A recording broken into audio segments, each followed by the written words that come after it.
नमस्कार, मैं हूं संजय। मेरे दी मां न्यूज में आप सभी का स्वागत है। यूं तो नागपुर शहर की पहचान कई विशेषताओं से होती है। ऐसी एक पहचान है नागपुर का श्री पोद्दारेश्वर राम मंदिर। जी हां, नागपुर के श्री पोद्दारेश्वर राम मंदिर 1923 में बना था, जो 2023 में इस मंदिर को पूरे 100 साल हो रहे हैं। आइए हम आपको सीधा लेके चलते राम मंदिर पोद्दारेश्वर में, जहां पे आयोजकों ने और श्री रामकृष्ण जी पोद्दार और सुभाषिनी जी पोद्दार इन्होंने दी मान्यू से बातचीत की है। 100 साल के उपलक्ष्य में हमारे तमाम दर्शकों को भी ढेर सारी शुभकामनाएं देते हैं और लेके चलते हैं नागपुर के श्री पोद्दारेश्वर राम मंदिर में। दर्शकों नमस्कार, इस समय में दी महान न्यूज की टीम नागपुर के सेंट्रल एवेन्यू स्थित पोद्दारेश्वर राम मंदिर में है। ये वही राम मंदिर है जहां पे आरती शुरू है और इस वर्ष 100 साल पूरे हो चुके हैं। 1923 में बना ये मंदिर आज 2023 का वर्ष चल रहा है, 100 साल पूरे हो चुके हैं। मंदिर में किस प्रकार के कार्यक्रम का आयोजन किया गया है, आइए हम आपको पल पल की जानकारी देते हैं। इस 100 वर्ष पूरे होने के उपलक्ष्य में दी महान्यूज के साथ आइए।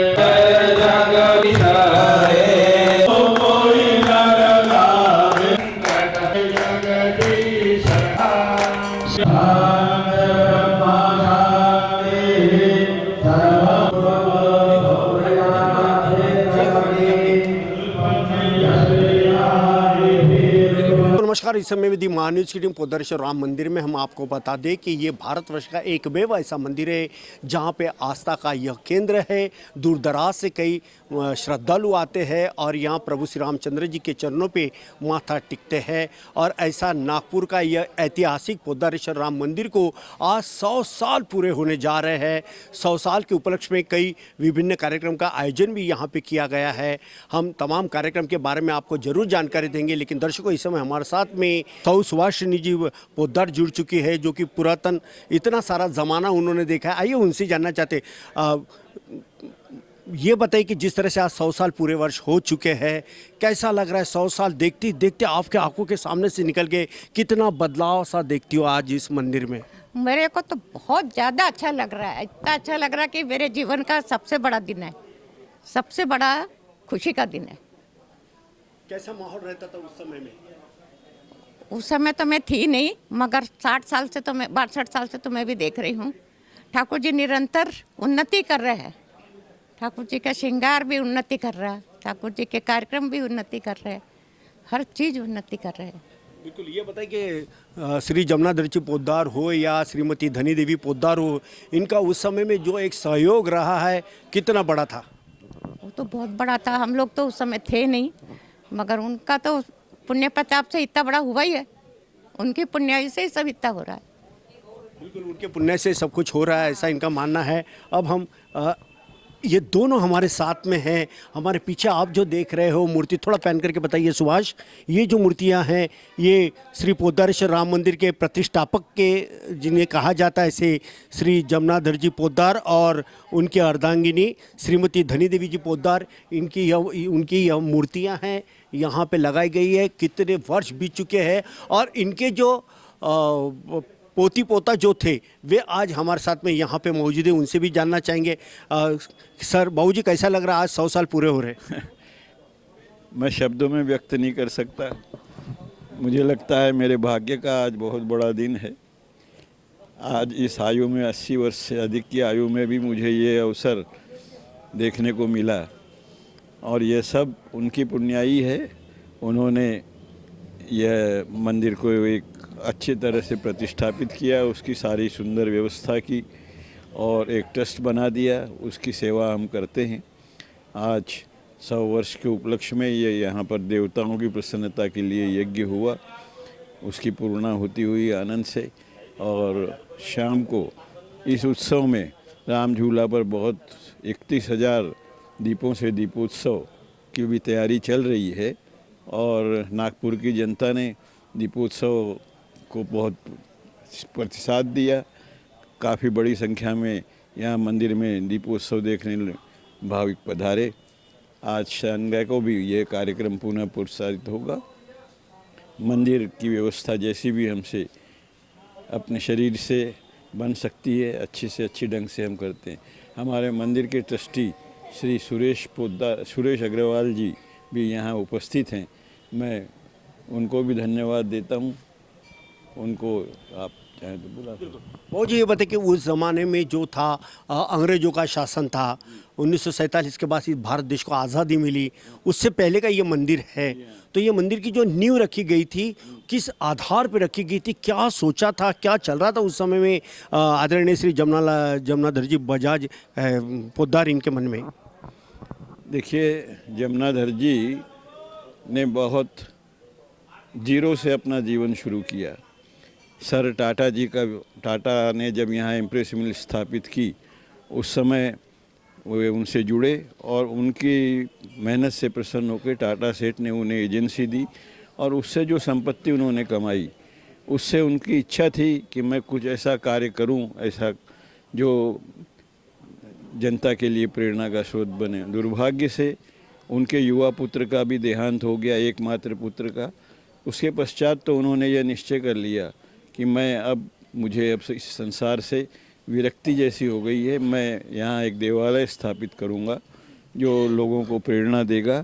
और उन्होंने अपने खर्चे से सन 1923 में इसको स्थापित किया। 75 वर्ष की उनकी अवस्था हो चुकी थी उस समय और उसके 2 साल बाद वे सिधार गए।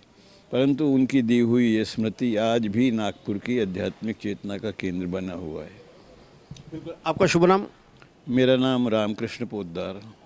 रामकृष्ण जी पोद्दार, इन्होंने भी कई वर्ष तक काफ़ी अच्छा कामकाज किया है। बाबू जी, मैं एक बात ये भी पूछना चाहता था कि जैसे रामनवमी का जब त्यौहार आता तो पूरे शहर में बड़ा हर्षोल्लास के साथ माहौल रहता है और जो झांकियाँ जो निकलती है खासतौर पर पोद्दारेश्वर राम मंदिर से अपने ही यहीं से निकलती है, कैसा फील होता? और जिस होली का त्यौहार हो या फिर जो कुछ ऐसे पेशेंट आते जिन्हें दमा की शिकायत होती है, उन्हें भी दवाइयाँ दी जाती, कैसा लगता है आपको? उस आनंद को मैं किन शब्दों में व्यक्त करूं? ये तो गोस्वामी जी ने तुलसी मानस में कहा है कि इस वाणी को आँख नहीं है और आँख है उसको वाणी नहीं है। मैंने जो देखा उसको कैसे व्यक्त करूं? तो ये गिरा नयन नयन बिनु बानी, मैंने जो आँखों से देखता हूँ कहते समय मेरा हृदय गदगद हो जाता है। और शोभा यात्रा तो अब नागपुर की केवल इस मंदिर की शोभा यात्रा नहीं रही है, संपूर्ण नागपुर शहर को ने उसको अपनी शोभा मात्रा में मान लिया है। और मरीजों की सेवा जो होती है यहाँ मंदिर में, उसका तो मैंने स्वयं अनुभव किया है। इतना आशीर्वाद मरीजों का मिलता है, विशेषकर दमा का मरीज। इतना कष्टप्रद रोग है कि मनुष्य रात भर सो नहीं सकता और उसको जब इस दवा से फ़ायदा होता है तो उसका जो आशीर्वाद मिलता है, वो आशीर्वाद शायद हमें शक्ति देता है। और हर वर्ष हज़ारों की संख्या में यहाँ से रोगी लाभ प्राप्त करके जाते हैं। और मैं तो यही मानता हूँ कि सच्ची सेवा जो है वो रोगी की सेवा है, उसका दुख हम कुछ कम कर सकते हैं। ये हमारे लिए बहुत सौभाग्य की बात है।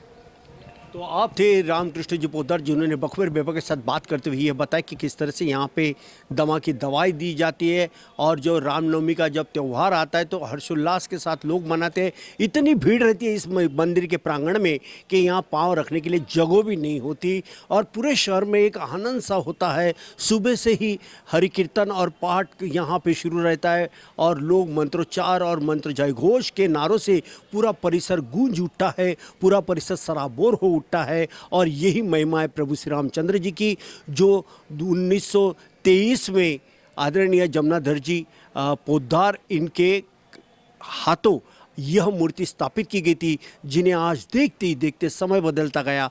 100 साल कब पूरे हो गए इसके बारे में पता भी नहीं चला। ऐसे ही समय हमारे साथ में जुड़े हुए आदरणीय श्री रामकृष्ण जी पोद्दार साहब और श्री सुषमा जी पोद्दार साहब, इन्होंने ये बात कही है। और भी कुछ पदाधिकारी वहाँ पे आइए उनसे भी बात करते हैं।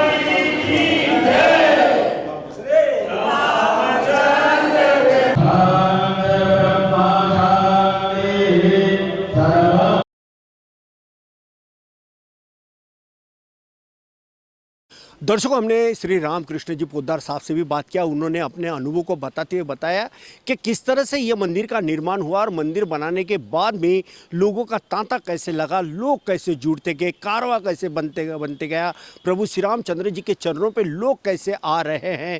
जहाँ चाहे फिर श्री राम की जन्मोत्सव यात्रा हो या होली का कोई त्यौहार हो या फिर दमा जैसी दवाई हो, लोग दूर दराज से यहाँ पे आते हैं पूरी आस्था के साथ, पूरी श्रद्धा के साथ। और नागपुर का यही वो ऐतिहासिक श्री पोद्दारेश्वर राम मंदिर है जो आज लोगों के दिल और दिमाग में बसा हुआ है। इस समय में मंदिर के ये तमाम पदाधिकारी यहाँ पर मौजूद है जो प्रति वर्ष अनुसार इस वर्ष भी काफ़ी अच्छा कामकाज करने जा रहे हैं। और इस वर्ष की नई बात तो यह है कि यह इस साल 100 साल इस मंदिर को पूर्ण होने जा रहे हैं। आइए किस प्रकार के कार्यक्रम का आयोजन किया जाएगा इसके बारे में हम कुछ यहाँ के पदाधिकारियों से बात करते हैं।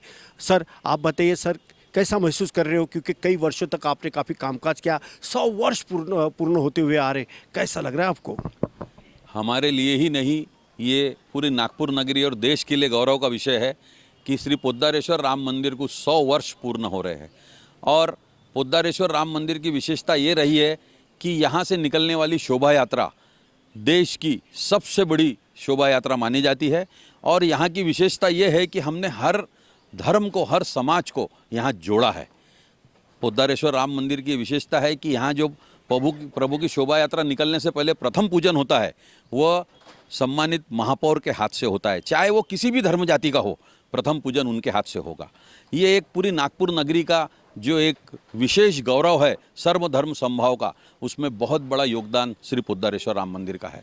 पिछले 3 वर्ष शोभा यात्रा नहीं निकल पाई कोरोना के संकट के कारण, और इस बार जो पूरी तैयारियां हो रही है ये 4 नहीं 10 पट जोर शोर से पूरी तैयारियां शुरू है।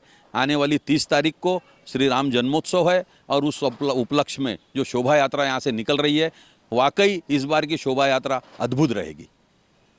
बिल्कुल, यहाँ की शोभा यात्रा वैसे भी अद्भुत रहती है, लेकिन 100 साल पूरे होने के उपलक्ष्य में कई और झांकियाँ जुड़ेंगी और कई लोगों का आस्था का जो केंद्र है बढ़ता ही जा रहा है, दायरा भी बढ़ेगा। लोग अब मात्र नागपुर विदर्भ से नहीं, महाराष्ट्र से नहीं, तो बल्कि भारत के हर प्रांत से लोग आते हैं। यह सबसे बड़ी बात है। और भी कुछ पदाधिकारी हैं, उनसे बात करेंगे। इससे हमारे साथ में किशोर पाटिल साहब है, उनसे बात करेंगे। पाटिल साहब, कैसा लगता है आज 100 साल पूरे होने के बाद? देखो, एक तो ये विदर्भ के नहीं, पूरे महाराष्ट्र को नहीं, पूरे देश के लिए सौभाग्य की बात है कि पोद्दारेश्वर राम मंदिर ये 100 साल पूरा करने जा रहा है। और अविरत इस मंदिर से जो कार्यक्रम हुए, जो पूरे देश में जो चर्चित शोभा यात्रा जो है, और जो राम जी के नियमों को रखते हुए कहीं पे भी हम लोग उनके नियम नहीं तोड़ते, पूरे नियम के साथ में शोभा यात्रा का यहाँ से निकलती है और पूरे देश में चर्चा का विषय रहता है। ये हमारे नागपुर के लिए सौभाग्य की बात है। जैसा कि मेरे भाई ने कहा है कि 3 साल हम लोग कोरोना की वजह से जूझे, 3 साल हम लोग कुछ नहीं कर पाए। पिछले साल हम लोगों को काफ़ी लोगों ने बोला था कि शोभा यात्रा निकालिए। हमने नियमों का पालन किया, हमने नियम नहीं तोड़े। इसलिए हमने पिछले साल एक दीपोत्सव करके बन पुलिया के ऊपर में दीपोत्सव किया। यही दीपोत्सव आज 4 तारीख को आज की 4 तारीख को जो इस मंदिर को 100 साल पूरी हुई है, इस उपलक्ष्य में हम लोग उस फिर से दीपोत्सव कर रहे हैं। और वो देखने लायक एक दर्शनीय पूरा रहेगा। और ये जो बड़े उत्साह के साथ में लोगों का इसमें रुझान है, गत वर्ष से कम 15-20 झांकियाँ इस साल नई बढ़ी है। जो उत्साह के साथ लोगों ने बोला है कि भैया इस साल 125 साल रहने से हम लोग क्या बोलते हैं, अपनी अपनी नई झांकियाँ डालेंगे। माननीय नितिन जी गडकरी, इन्होंने हमें 2 कार्यक्रम दिए हुए हैं 100 साल के उपलक्ष्य में, एक सुधीर जी फड़के का और एक मेरे राम, ये उनका, ऐसे 2 कार्यक्रम भी दिए हुए। ऐसे अनेक कार्यक्रम इस 100 साल में हम लोग करने जा रहे हैं। और बहुत अप्रतिम जो दिखावा ये रहेगा इस शोभा यात्रा में आपको देखने को मिले। तो आप थे किशोर पाटिल जी ने बखूबी विभाग के साथ तमाम जानकारी दी है। और हम आपको बताते कि जब भी प्रभु श्री रामचंद्र जी इनका जो जन्मोत्सव होता है, पूरे भारतवर्ष के साथ साथ नागपुर में भी बड़े आनंद से मनाया जाता है। और ख़ास बात यह है कि इसी पोद्दारेश्वर राम मंदिर जहाँ पे जिस स्थली पे है उसी के बाजू में मोमिनपुरा है, जहाँ पे मुस्लिम भाई भी बड़ी तादाद में रहते हैं। मगर जब राम जन्मोत्सव की जब बात आती है, जब पालकियाँ झांकियाँ निकलती है, तो वे मुस्लिम भाई सबसे आगे होते हैं। शरबत देके, फूलों की माला पहनाते हुए लोगों का इस्तकबाल करते हुए नज़र आते हैं। और एक भाईचारा, एक बंधु भाई का प्रेम और किस प्रकार का होता है, इसकी जीती जागती मिसाल दिखती है नागपुर में। इसीलिए नागपुर सर्वोपरि इसलिए कहा जाता है क्योंकि राष्ट्रीय एकात्मता यदि देखना हो तो नागपुर में दिखाई देती है, क्योंकि प्रभु श्री रामचंद्र जी का जहां मंदिर है वहीं तमाम लोगों की आस्थाएं भी जुड़ी हुई है। नागपुर के पोद्दारेश्वर राम मंदिर से कैमरा पर्सन सुभाष बुटले के साथ संजय मिरे, दिव्य महा न्यूज़, नागपुर।